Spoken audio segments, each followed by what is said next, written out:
Good morning, Mr. Mystery Guest. Good morning. Okay. All right. Good morning. Scheim, you have 5 questions by which to identify today's mystery guest. Okay. So the English accent helps, I think, a little bit. I'm going to stick to this question because it's kind of been the inkling I've had all along. Are you, in fact, a musician, sir? No, I'm a magician. Oh, they didn't tell you? No. Is it Harry Houdini? Did I get Harry no, Houdini? it's not. It's not. Yes, he is a musician. Okay. Yes. Oh boy. Okay. Was your music most popular, I would say, or actually, are you going to be playing at Fenway this summer? I think that may be a possibility. Okay.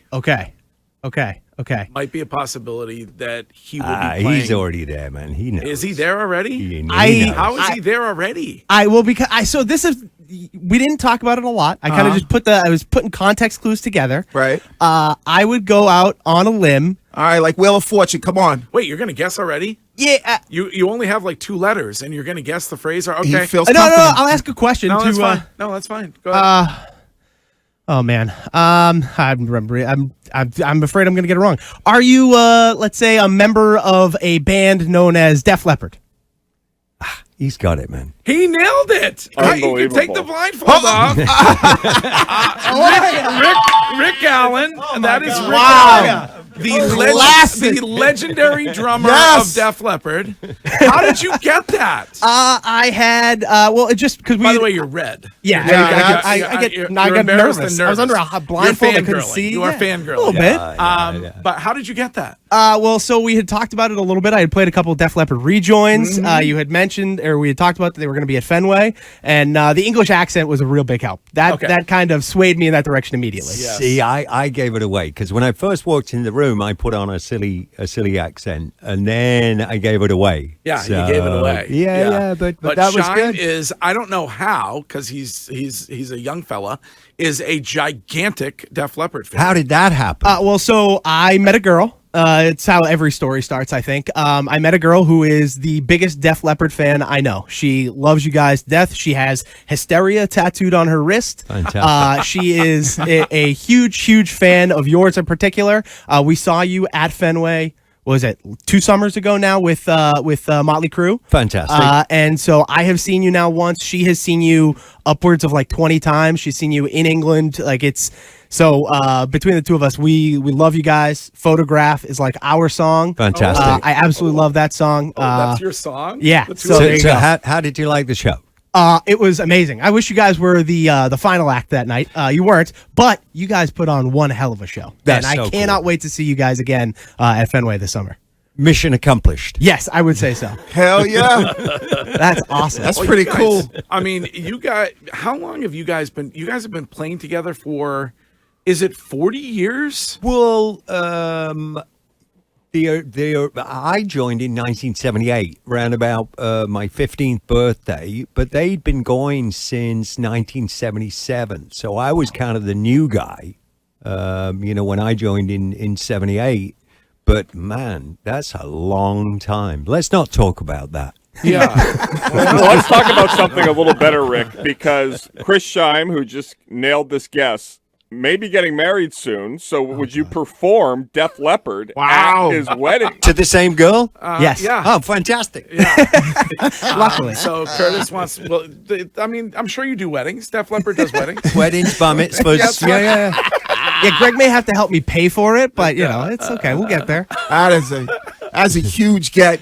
This is insane. This is awesome. You love Def Leppard. Well, I grew up. My Uncle Lip, rest in peace, was a huge rock and roll fan from that era of music, whether it was you guys, whether it was Quiet Riot, Poison, Motley Crue. So I got, all of his music, Whether you liked it or not. Yeah, pretty much so.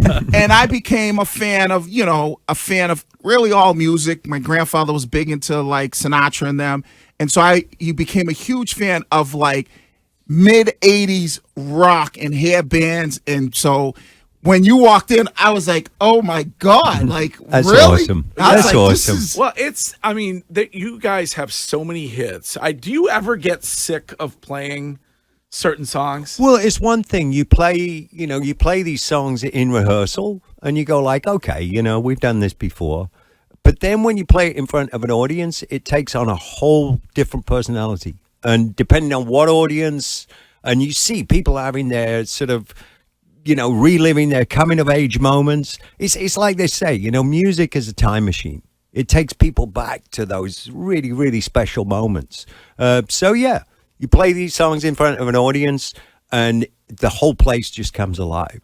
And that's what inspires us. Yeah, well, and it also must be wild when you're at Fenway, the age range when it comes to the fans. Like Scheim is, how old are you? I'm 32. Right. So then, and you must have like some 50, 60, 70-year-olds that are at the show. No, it's true. It's so broad. I mean, the crowd we play in front of these days, it's like, you see kids out there, and then, like you say, you see everybody else that grew up with us.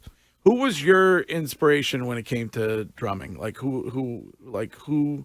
I think Ian Pace was a huge influence, and then of course all the going to school music, the bittersweet experience of listening to the Rolling Stones, like Charlie Watts and Keith Moon and John Bonham and all the greats, So that was really my inspiration. And did you guys have like a crazy time Def Leppard wise where you were like throwing televisions out of hotel rooms like like Led Zeppelin and we've done a couple of things involving fire extinguishers and this, that, and the other, but no, not really that much. And to be honest, people will say, well, the 80s. I'm like, I don't really remember the 80s that much, which is probably means I was there. That's probably a good thing. Well, one thing Greg and I, we always, debate about is, greatest guitar players ever. I think we've even had the debate of greatest drummers ever. Who would you look at, obviously taking yourself off the board, look at as the greatest drummer that you've ever seen, heard, and counting? They might not even been alive, but in your mind, the greatest drummer ever? One of the most musical drummers and inspires me to this day is actually Simon Kirke. And From Duran Duran? no, Simon Kirke from Bad Company and Free. Oh, from Bad Company. Okay. Yeah, he's just such a musical player. He seems to be able to listen to a song and just punctuate it just perfectly. So you wouldn't say Keith Moon or I mean, Keith Moon is awesome and just an enigma. John Bonham. Yeah, John Bonham. And I can't emulate Keith Moon to save my life. I mean, he was, it sounded so random, but just actually quite technical, believe it or not. Everybody, saw him as this wild man. But that really came out in his playing. It was just so unique, And then John Bonham, of course. I never got to meet John, but I know his son, which is really cool. Yeah. So I can kind of, live vicariously through his son. Well, I want to talk a little bit about what I got to go to yesterday because you and Matt Sorum from who was with Guns N' Roses forever, and your wife held an event yesterday, which was an extraordinary thing to be a part of. It was a drum circle, and we did it at Ernie Bach's place, and we were able to have a bunch of veterans and first responders there to participate in what you guys suggest, and I think you're right, is healing through music. Yeah, I mean it's pretty unique, and trying to describe what we all experienced yesterday is very difficult. It's really something that you have to participate in. But I'm really happy that people got so much out of it. The way that we format the drum circle, and there's a tradition that surrounds it, and it was incredible to be standing in amongst, so many cops and not being behind bars,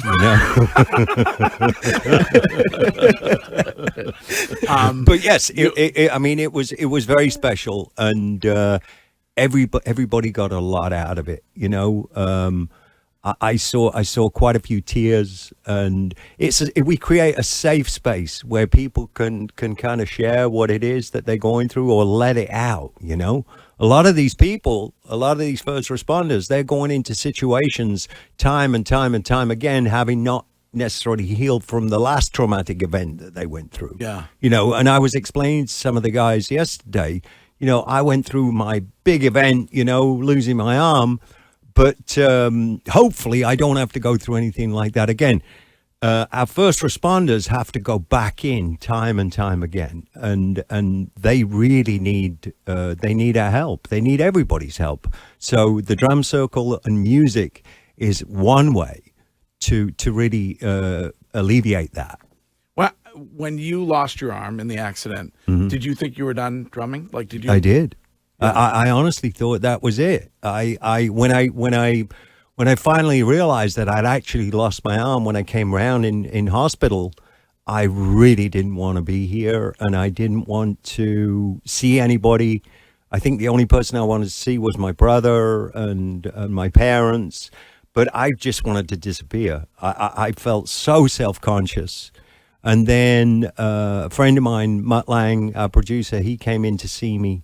And he just lifted me up, and he turned my attention to what I could do, whereas I was sort of obsessing on everything that I couldn't do, and he really helped me really dig in and find the power of the human spirit, and that's what kind of lifted me out of it. Because it's extraordinary, like, to be able to go back to drumming only with one arm it's amazing that you were able to do it and do it on the level that you do it with Def Leppard. When I look back now, I realize, what that must look like from the outside. But I was very fortunate that all that information of having two arms was in my head.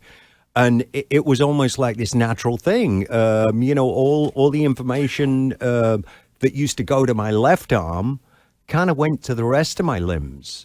So I was able to express myself, even though it was in a different way, but I was still able to emulate a lot of the things that I did prior to losing my arm.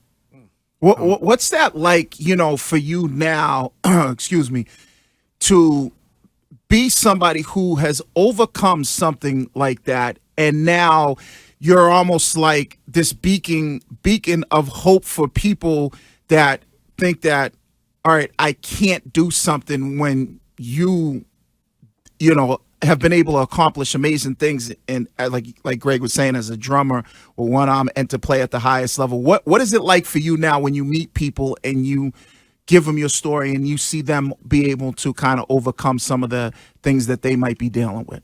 Well, I have to go back to the early days of feeling defeated, and hopefully leading through example and doing what I do, people catch that, and hopefully they can dig in and find that part of themselves that is inspired.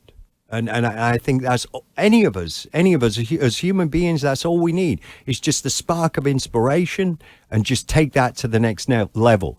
And I think one of the most important things for me at that time was I stopped comparing myself to how I used to be, and I tried to stop comparing myself to others, and embrace the idea of what I was doing, is really unique. Right. And kind of grabbing a hold of that, wow, nobody can play the way that I play. So kind of reframing it, and that was a really big help, and that helped me get through it. Wow, that's That's amazing. Scheim, you have now met one of your heroes. Yeah, this is. I mean, this is unbelievable. I do have a question for you though, because I like to ask this to. As long as it's not difficult. It may be for you. Who knows? I think it kind of gives an insight into the musician themselves. Do you have a favorite song that you get to every night when you guys go out? When you play it, you're like, oh, this song just puts me like at the top of my game, peak mood. This is my favorite one to play when we go out at night. I love the song Hysteria. Okay. That song, because it always comes at a part of the set where, you know, the most difficult part of the show is over, and I'm kind of on the last lap. Yep. Not that I'm looking toward finishing, but it just gives me a sense of a peace that I've accomplished this. I've done it again, you know, at a high level, and the show that I'm playing tonight is just as good as the show I played last night or the night before. And it's that just feeling of accomplishment, and it's just a great song for that, and the whole audience is singing it, and you know it's like everybody's in it together. It's so cool. That's awesome. You guys also are arguably the #1 band played at strip joints all across the world. Apparently so. I think that's how Sugar got its Yeah, start. pour some sugar on me. I don't know what it means. You don't know what it means? No. All right. it's Now, classic. listen, your wife Lauren's here, and you guys are doing a show this week, right? At the City Winery, which is going to be fantastic. We Okay. played there a few times actually, and we're really looking forward to being there again. And again, there's always a charitable component, so we're always looking towards helping local organizations. So our focus has really been on first responders and veterans. So I encourage people to come out, City Winery, and come and enjoy a fantastic evening. Wednesday night. Yeah. Right? Yeah.